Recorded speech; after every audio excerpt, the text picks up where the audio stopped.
민중의 소리 이완배 기자와 함께하겠습니다. 이완배 기자님. 네, 안녕하십니까? 예, 오늘 어떤 이야기 준비하셨습니까? 예, 오늘은 19년 만에 총파업에 돌입한 KB국민은행 파업 소식을 전해드리겠습니다. 제가 어제 뉴스 브리핑을 할 때 그전에 네. 신문들을 쫙 봤는데 고객 불편 얘기만 하더군요. 예. 그렇죠. 예. 네, 언론이 그렇게 여론을 주도하고 있습니다. 네. 이걸 계기로 오늘 내일 이틀 동안은 두 노동조합의 이야기를 차례로 전해드릴까 하는데요. 오늘은 총파업을 벌인 국민은행 이야기고요. 내일은 극한의 고공농성을 벌이고 있는 파인텍 노동자들의 이야기를 이어서 전해드리겠습니다. 예, 오늘 주제는 국민은행입니다. 그러니까 어제 아침 9시부로 국민은행 노동조합이 하루짜리 총파업에 돌입을 했습니다. 예. 이번 총파업은 약 1만여 명의 국민은행 노동자들이 참가했고요. 이건 금융권 파업으로는 이례적으로 규모가 큰 겁니다. 국민은행 노동조합 자체가 우리나라 금융권 노조 중에 제일 크기도 합니다. 그리고 게다가 이번 파업의 열기도 대단히 컸다는 거죠. 예. 국민은행 전체 조합원이 휴직자를 포함해서도 한 1만 4천 명 정도 되는데 이 중에 1만 명 넘게 파업에 참가했다는 건 조합원들의 의지가 이번 파업에 완전히 집중이 돼 있다는 것을 의미하기도 합니다. 예. 파업 쟁점은 여러 가지가 있는데 임금 피크제를 언제 도입할 것이냐, 성과급의 규모를 어떻게 할 것이냐, 페이밴드라고 불리는 호봉 상한제를 도입할 것이냐 폐지할 것이냐 이런 쟁점들을 놓고 노사 양측이 오랫동안 팽팽하게 맞섰습니다. 예. 엊그제 저녁에 노사 협상이 결렬이 됐다가 노동자들이 잠실체육관에 모여서 총파업을 예고를 한 뒤에 밤 11시경에 다시 협상이 재개돼서 밤샘 협상을 했는데 다시 결렬이 됐습니다. 그래서 어제 오전 9시부터 하루 총파업이 시작된 거죠. 예. 어제 파업은 하루짜리 경고성 파업이었고요. 계속해서 양쪽이 협상을 하겠지만 합의가 되지 않으면 1월 30일부터 2월 1일까지 2차 총파업이 있고요. 예. 3차 총파업은 2월 26일부터 28일까지, 4차가 3월 21일부터 22일까지, 5차가 3월 27일부터 29일까지 이렇게 총파업 일정이 이미 나와 있습니다. 제가 오늘 이 파업을 소개해드리면서 정치자 여러분들께 간곡하게 부탁을 드리고 싶은 게 있습니다. 예. 말씀해 주셨듯이 보수 언론이 주도하는 여론은 전형적인 귀족 노조의 파업이라는 거죠. 예, 평균 연봉이 억에 가까운 인간들이 성과급을 더 달라고 파업을 하네? 돈에 미친 쓰레기 새끼들, 이런 여론을 만들어가는 것 같아요. 예. 특히 그 항공사 조종사 노조의 파업에 대해서는 아주 그렇죠. 인간 사냥에 가까운 그렇습니다. 비난이 쏟아졌습니다. 예, 대표적으로 그런 식으로 두드려 맞는 노조들이죠. 네. 심지어 그런데 이게 먹히는 게요. 진보적 성향을 가진 시민분들도 이런 말들에 공감을 하시는 분들이 상당히 됩니다. 제가 그 심정을 이해 못하는 건 전혀 아니고요. 제가 이 이야기를 드리기 전에 개인적인 경험담 하나를 말씀드리겠습니다. 예. 종합일간지 다니던 시절에 노조 대의원을 한 적이 있습니다. 그 회사도 노조가 있어요. 그리고 대의원을 할 때 2003년 일이었는데 12년 만에 집단행동을 한 적이 있었습니다. 이슈가 뭐였냐면 회사는 임금 동결을 주장했고요. 노조는 2% 인상을 주장했습니다. 근데 사실 어떻게 보면 별 차이 아니잖아요. 예. 물론 2% 오르는 게 동결되는 것보다 낫겠지만 그렇다고 2%가 어마어마한 차이는 아닌 거죠.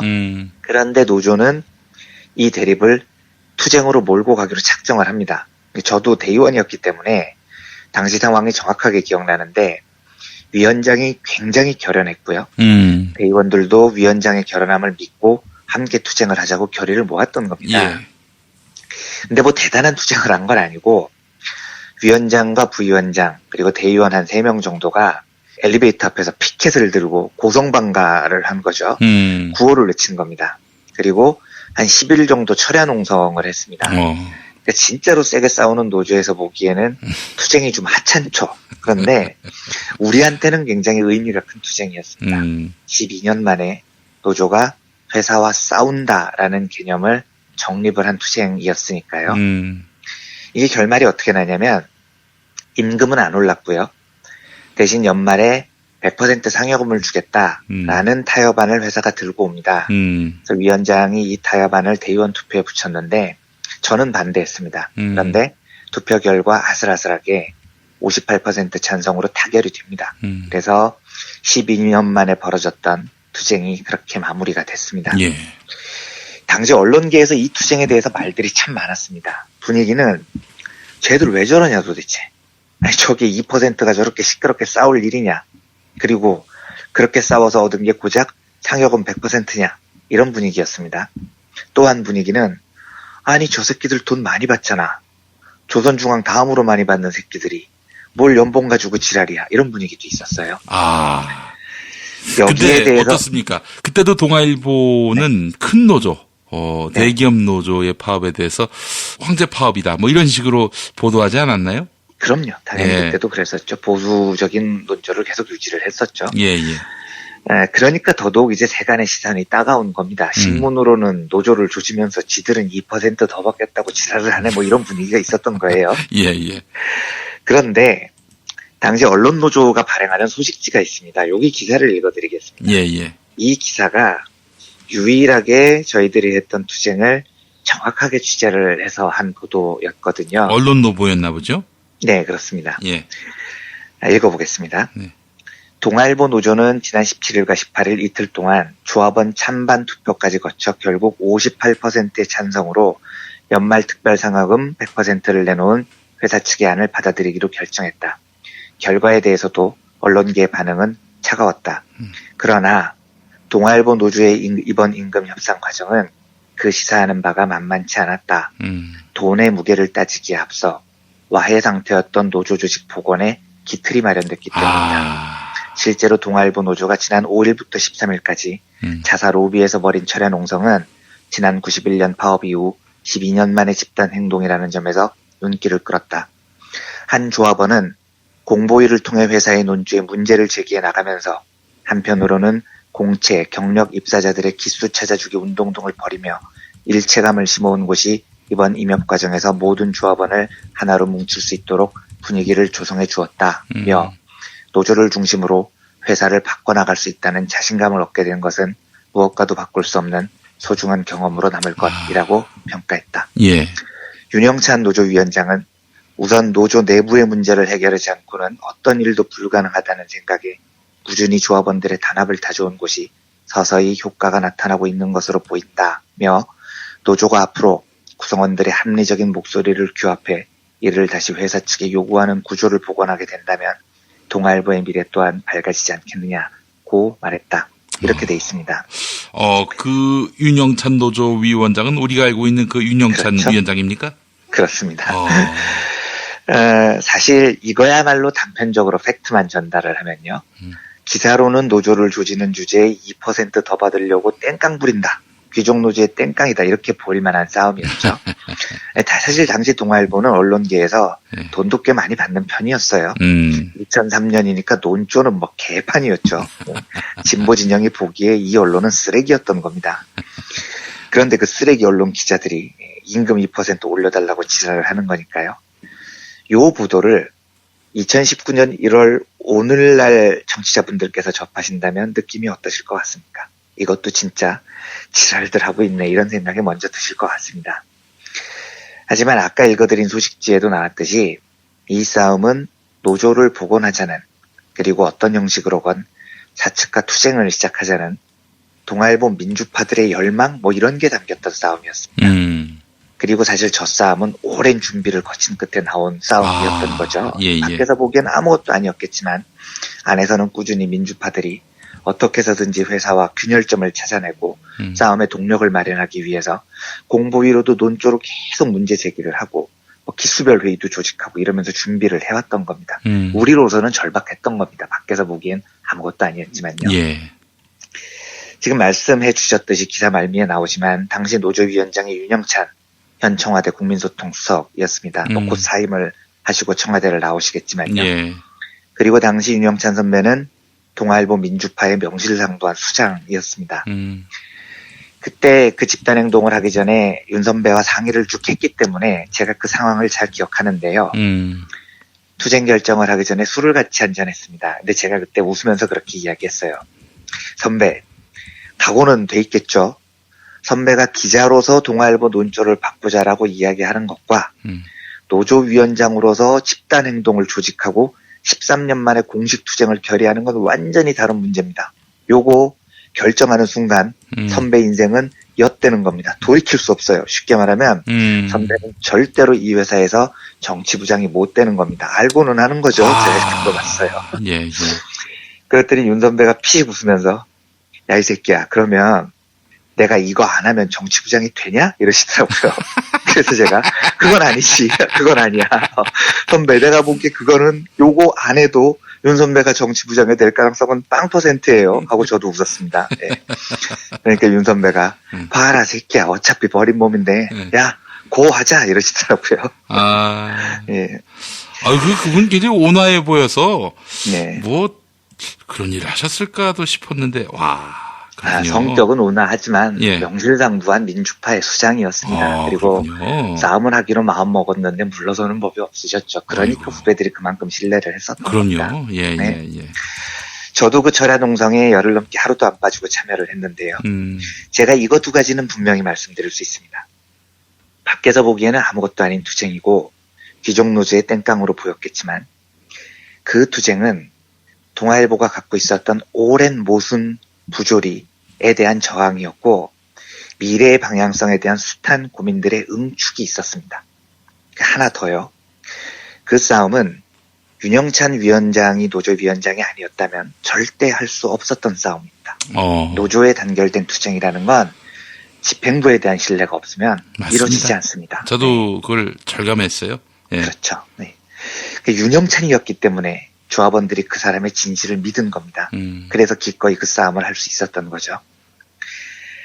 제가 이번 국민은행 총파업을 보면서 느낀 건 세상에서는 언론들은 귀족노조라고 부르지만 사무직 노조가요. 19년 만에 총파업을 하는 건 정말 대단한 일입니다. 밖에서 보기에는 돈 많은 놈들이 지랄하네 이렇게 보이죠. 하지만 파업이 시작됐다는 건 절대 저 회사의 문제가 단지 돈 몇 푼의 문제가 아니라는 뚜렷한 증거입니다. 게다가 저 파업에 무려 1만 명이 넘는 노동자가 결연히 참여를 했습니다. 이건 저 회사에 오랫동안 얼마나 많은 모순들이 응축돼 있었고 노동자들이 그 모순에 얼마나 분노하고 있었는지 증거입니다.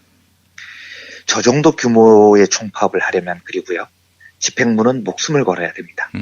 따라서 조합원들이 집행부에 무한한 신뢰를 가지고 있지 않으면 저 파업은 애초부터 절대 성사될 수 없었던 겁니다. 맞습니다. 예. 네. 저는 분위기를 대충 짐작합니다.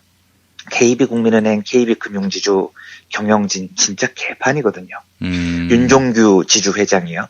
셀프 연임한다고 오만 난리를 다 쳤고요.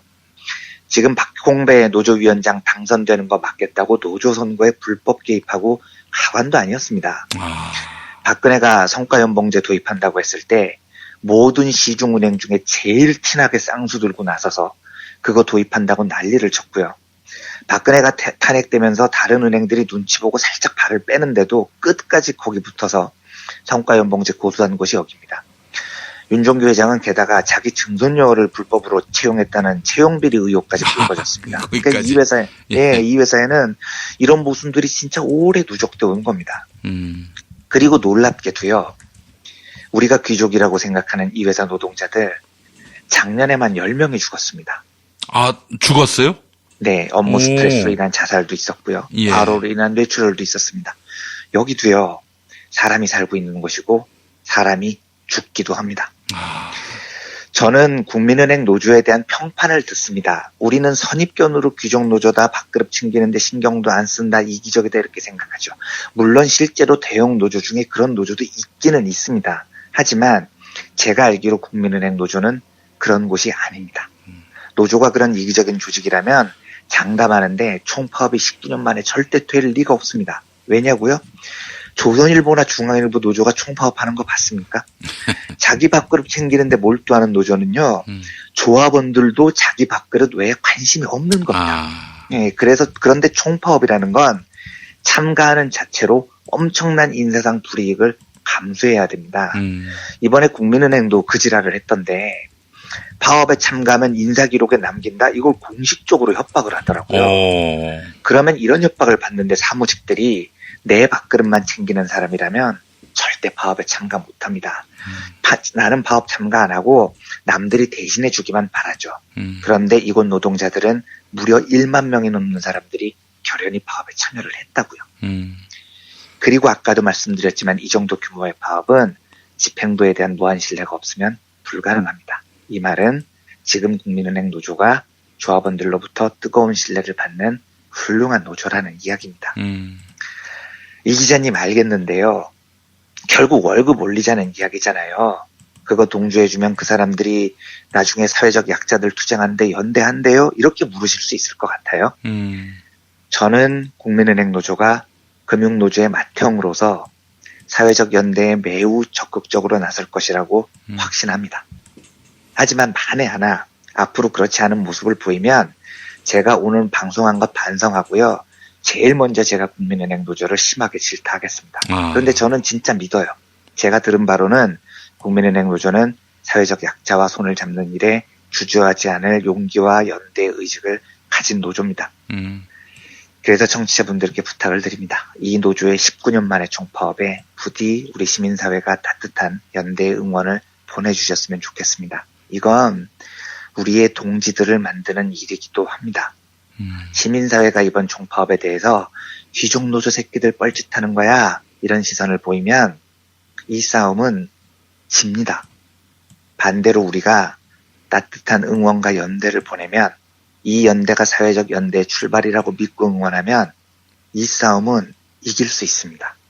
그리고 이 싸움을 이기면 국민은행 내부의 누적된 비리와 모순을 노동자 스스로가 결자해지하는 소중한 경험을 그 사람들이 얻게 됩니다. 사회적 연대가 나의 삶에 얼마나 큰 힘이 되는지 깨닫게 되죠. 그래서 그런 식으로 이 사회가 한 걸음씩 앞으로 나아가는 겁니다. 부디 많은 시민분들이 연대의 응원을 보내주셨으면 합니다. 그 연대의 응원이 국민은행 노동자들에게 전달되기를 소망합니다. 예. 내일은